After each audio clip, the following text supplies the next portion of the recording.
Odié a mi papá, lo odié. Porque a los 11 años le dije, Otosa, papá, cómprame una bicicleta. No trajimos la de Colombia. Y aquí en Japón no tengo bicicleta. Cómprame una bicicleta. ¿Sabe lo que me dijo? Cómpresela usted mismo. Pero yo no tengo dinero. ¿No le doy 1.000 yenes todos los meses? Era mi mesada.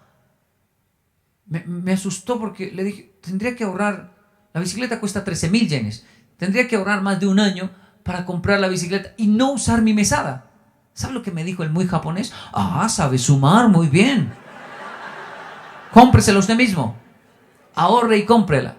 Y no quiso comprarla. Lo odié en el alma. La compré en 6 meses. Ahorré solo 6 meses. Porque mi madre es colombiana, me alcahueteó a la otra habitación. No. ¿Qué sería de mi vida si fuera solo japonés? Pero aunque la adquirí, la compré a los 6 meses, yo seguí odiando a mi padre. Por tacaño, no había otra palabra. No me había dado cuenta, aunque odiaba a mi padre, no me había dado cuenta. Nunca había cuidado tanto una bicicleta, nunca me había durado tanto una bicicleta, nunca había respetado tanto, nunca había apreciado tanto una bicicleta. ¿Sabe por qué? Me costó. Hoy ya no odio a mi padre. Sé que tiene la razón y mis pobres hijos pagan las consecuencias.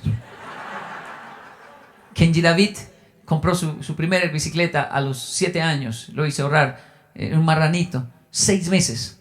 Lo rompimos. Estaba emocionado cuando salieron esas monedas. Me acuerdo tanto. Hicimos volticos, contamos. Fuimos a un lugar llamado Venecia en el sur. Compramos una bicicleta y estaba feliz porque fue con mucho esfuerzo.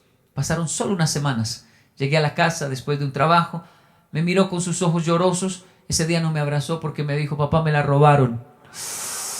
Yo sentí un dolor terrible, lo miré, pero no podía quebrantar el principio del cual estoy hablando, así que tenía que decírselo y se lo dije. Bienvenido a Colombia, hijo. Y él no entendía, claro, 7 años, se quedó así mirando. ¿Dónde la dejó allá? Ah, quebrantó el primer mandamiento de este país, no vas a dar papaya, ahí se la lleva.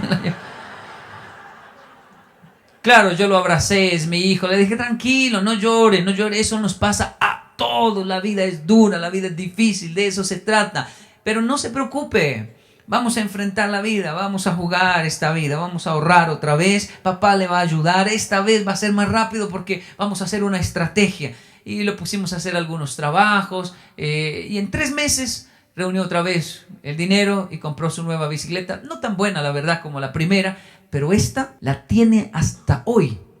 ¿Sabe por qué? Aprendió la lección de que hay que cuidar las cosas, de que la vida es un juego difícil. No piense que como padre no sentí unas ganas horrorosas de salir corriendo y decirle, le robaron una, aquí tiene otra.